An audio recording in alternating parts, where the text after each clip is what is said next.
Okay, we're playing This or That Valentine's Day edition with Jisoo. Would you like chocolate or flowers?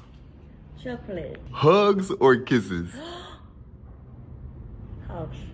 Okay. Diamonds or pearls? Diamond. Yes. I'm in Billboard. Yes, she is. She made it to Billboard. Cheers.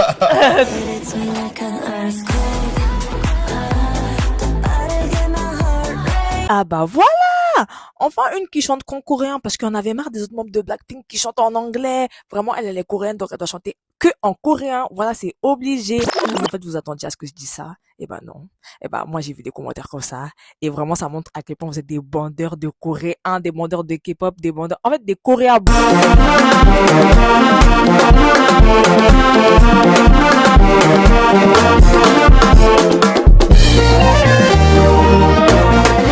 En ce 14 février, Jisoo, membre de Blackpink, a sorti un mini-album en solo, aussi connu sous le nom de EP, Extended Play. Ça, c'est le terme pour le grand public. Ceux qui ne connaissent pas la K-pop. Un EP, je tiens à vous rappeler, c'est un projet musical qui va se situer entre un single et un album. C'est-à-dire que la durée d'un single, on peut considérer ça à 10 minutes max.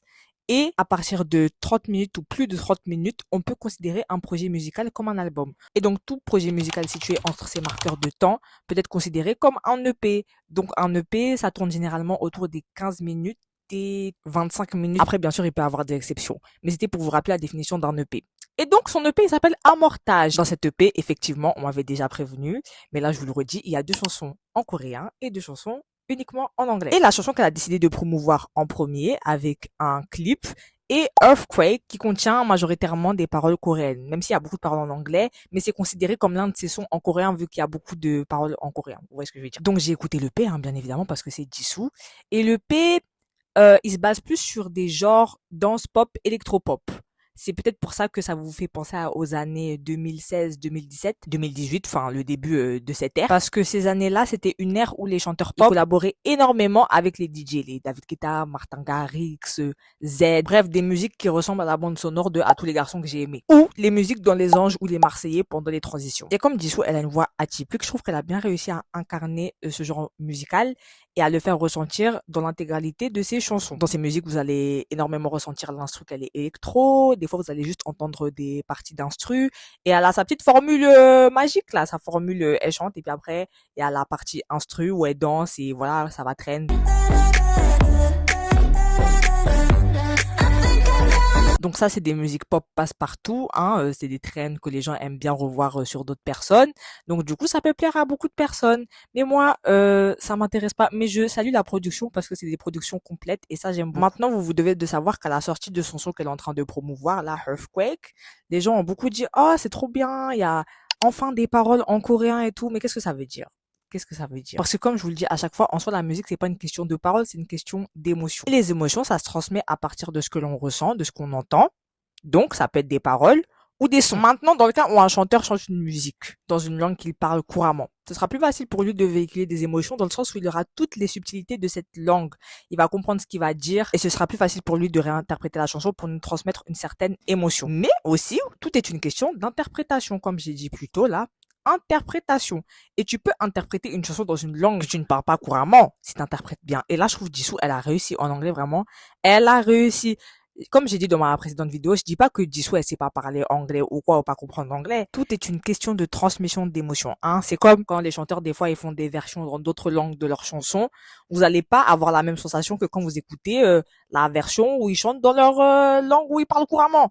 C'est tout. C'est tout. Et ça, la plupart du temps, c'est dû à l'écriture des paroles de la chanson qui vont être trop traduites de manière littérale et pas assez dans le sens, on adapte la chanson dans une autre langue. On n'est pas obligé de redire la même chose mot pour mot, mais il faut que la chanson ait la même essence. Mais après cette digression, pour revenir à Jisoo, elle a parfaitement réussi à interpréter ses chansons en anglais. Surtout quoi?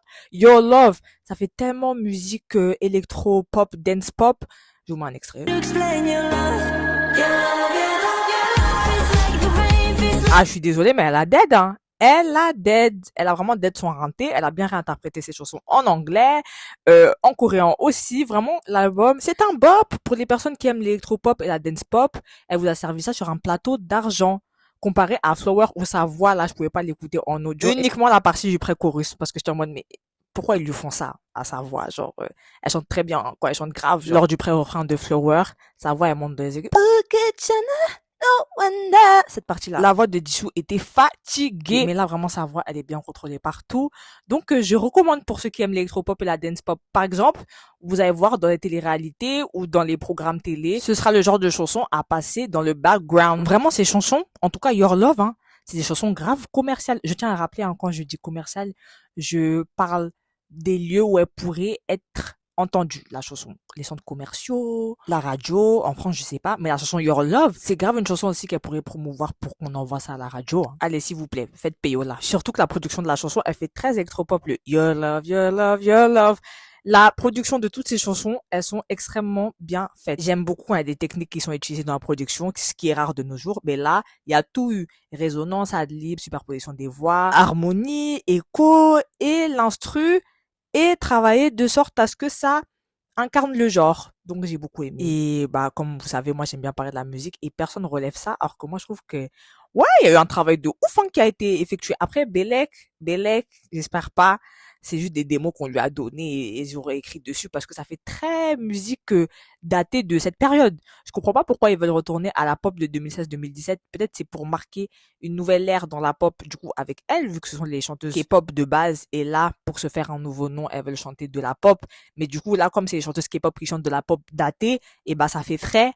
Je sais pas. Là, je m'adresse surtout à Lisa et Jisoo parce que, en fait, Lisa, elle touche à tout. Elle goûte à tout, vraiment buffet. Mais là, sa dernière chanson, c'était vraiment une chanson datée de la fin de l'ère électropop dont je vous parle. Mais elle, du coup, à cette fin d'ère de la pop, donc 2019, 2020, 2021, c'était daté avec des influences disco-pop, rétro. Tandis que la chanson de Jisoo, elle se réfère plus au début de cette ère. Donc 2016, 17, c'est daté avec des influences électropop, dance pop, alternative pop. C'est pour ça que là, si je devais faire un bilan musicalement, là, c'est que j'attends toujours, hein, le 7 mars, Jenny Ruby Jane, en fait, parce que elle, c'est vraiment nouveau.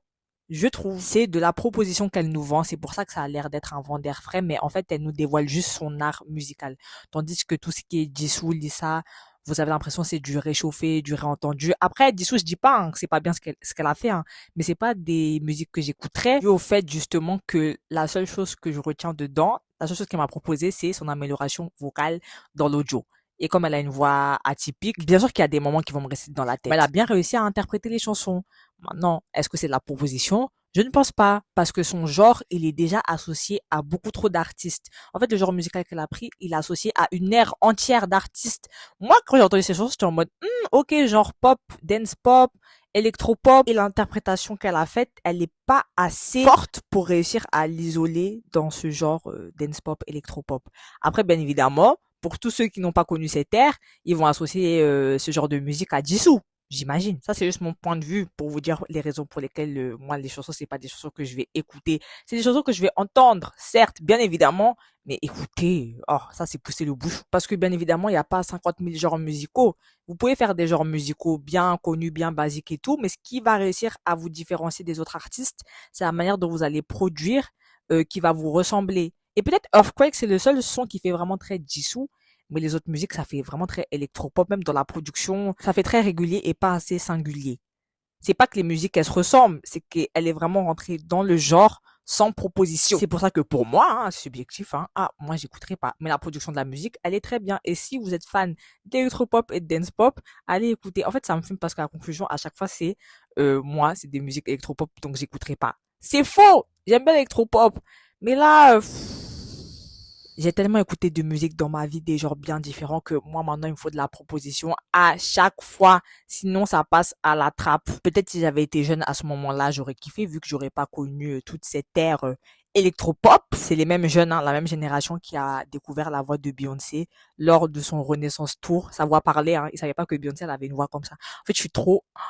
Mon cœur est brisé, je suis trop triste. Mais en parlant de ça, justement, ça lui a redonné un regain de nouveaux fans à Beyoncé, pas de popularité parce que Beyoncé, she will always be popular, parce qu'elle a recommencé à montrer une image d'elle publique, à faire entendre sa voix et les gens, ils se sont attachés à son personnage. Vous dites pourquoi je parle de Beyoncé alors qu'on parle de Jisoo. Justement, Jisoo, elle, en termes de personnage pop, elle assure, hein. Elle fait des interviews, elle montre un peu de sa personnalité pour que les gens ils puissent s'identifier à elle. C'est pour ça qu'on vous dit qu'une pop star, ça doit pas savoir que bien chanter. Non, ça endosse plusieurs tâches. Le fait de que sa fanbase, ses fans puissent s'identifier à elle pour qu'on dise ah ouais c'est une bonne personne et tout, mais des fois ce n'est qu'un personnage public. Mais bon, Jisoo Margot, moi j'espère qu'elle est comme ça dans la vraie vie aussi. Elle a fait des interviews, j'ai vu plein de créateurs de contenu faire des vidéos en mode ah vous avez vu l'interview que Jisoo elle a fait et tout. Les gens ils croquent sur sa personnalité publique parce qu'elle fait croquer aux gens, elle donne de la personnalité publique, elle en donne aux gens. Ça c'est très très très malin, c'est très très bien parce que les personnes ils aiment voir la personnalité des stars, même si c'est une personnalité publique totalement fake. Et ils vont s'adapter à cette personnalité. Ils vont vous trouver plus humain. C'est pour ça que les gens, ils aiment comparer Rihanna et Beyoncé parce que, tandis que Beyoncé, bon, bien si Beyoncé a parlé un temps, vous êtes des mythos, mais tandis que Beyoncé a fermé sa bouche de 2011 jusqu'à 2022, à cette période-là, Rihanna avait sa bouche ouverte, on la voyait partout, avec des fans, des vidéos chaleureuses, en mode elle faisait des câlins à ses fans, et tout le monde était en mode, oh mais Rihanna est tellement plus humaine, Beyoncé c'est un robot, jusqu'à ce qu'elle reparle à Renaissance, et on a vu l'hypocrisie des gens en mode, oh mais Beyoncé au final elle a l'air cool, parce qu'en fait c'est à ça que les gens, la plupart du temps, s'attachent et s'identifient. Le personnage public. Des fois c'est même pas la musique, hein, des fois c'est juste le personnage public. Comme pour Jisoo. En plus maintenant c'est une tantine, donc voilà, elle a 30 ans, est-ce qu'elle a votre temps? Là elle fait ses bails, elle va faire ses dramas, donc ses séries coréennes, pour ceux qui savent pas c'est quoi drama. Elle est en train de faire son petit business et ses musiques, vraiment, elles pètent bien pour la cible qu'elle vise. Donc, je suis désolée, mais là, elle a des